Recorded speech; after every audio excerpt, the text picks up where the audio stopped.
The baked Alaska cake in the thumbnail definitely looks incredibly delicious and mouth-watering.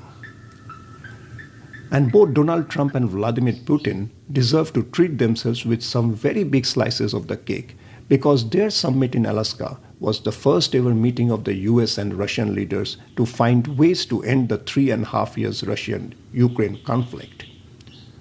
For the rest of Europe, the Ukraine, it is definitely too early to treat themselves with cakes laced with rum and brandy. But a flicker of hope, a silver lining, at the end of the dark clouds was visible to all. No wars continue forever. All wars, no matter how brutal or long, come to an end. Dawn always follows the night. What lies ahead now is a painful and torturous process of negotiations that might finally send the soldiers back to their barracks. The big question is, how will these negotiations play out? That depends heavily on two men, Vladimir Putin and Volodymyr Zelenskyy of Ukraine, each determined to defend their country's interests at the table. Interestingly, both their names, Vladimir and Volodymyr, share the same Slavic roots, meaning to rule with greatness. Ironic, isn't it? So far, they have shown their tactical brilliance in the battlefield, but now the world will have a taste of their negotiation skills. Then there's Donald Trump. Unlike his predecessor Biden, who kept the weapons and funds flowing into Ukraine, Trump seems determined to bring this war to an end, by any means necessary. But this isn't a three-player game. The fourth angle is Europe, which is keen to have security guarantees, regional stability, and a future where Ukraine isn't left exposed to another Russian assault. Before we dive deeper, please pause the video for a moment.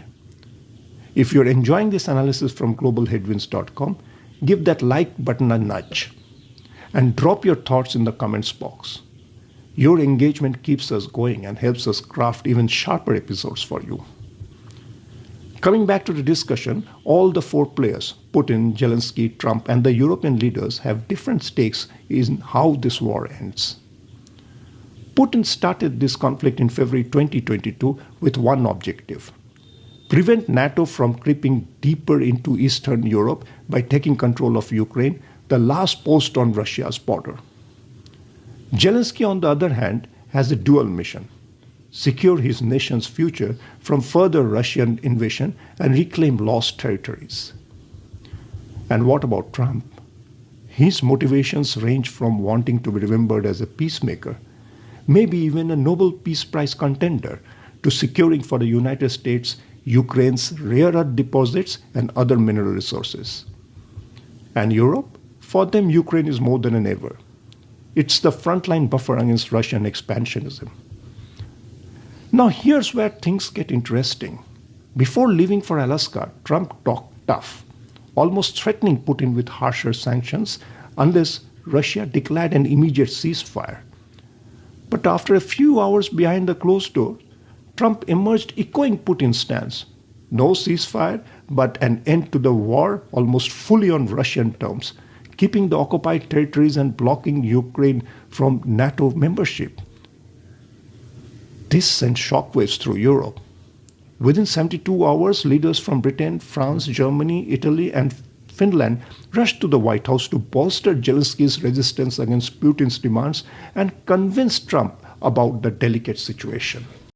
Mr. Chancellor from Germany, a very great leader. Mr. President, dear Donald, many thanks for having us today. I think this is extremely helpful that we are meeting and hearing that the two of you are having such a good meeting today here in Washington. The next steps ahead are the more complicated ones now. The path is open. You opened it last Friday. But now the way is open for complicated negotiations. And to be honest, we all would like to see a ceasefire, the latest from the next meeting on. I can't imagine that the next meeting would take place without a ceasefire.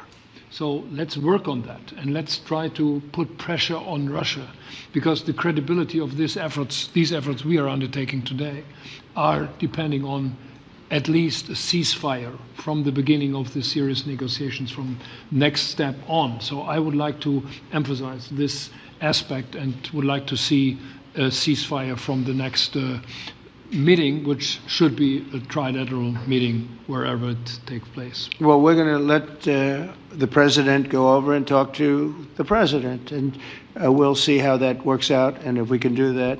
I will say, and again, I say it, in the 6 wars that I've settled, I haven't had a ceasefire. We just got into negotiations, and one of the wars was, as you know, in the Congo was 31 years long.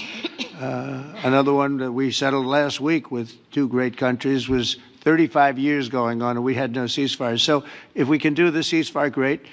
And if we don't do a ceasefire, because many other points were given to us, many points were given to us, great points. Please, Georgia, go ahead.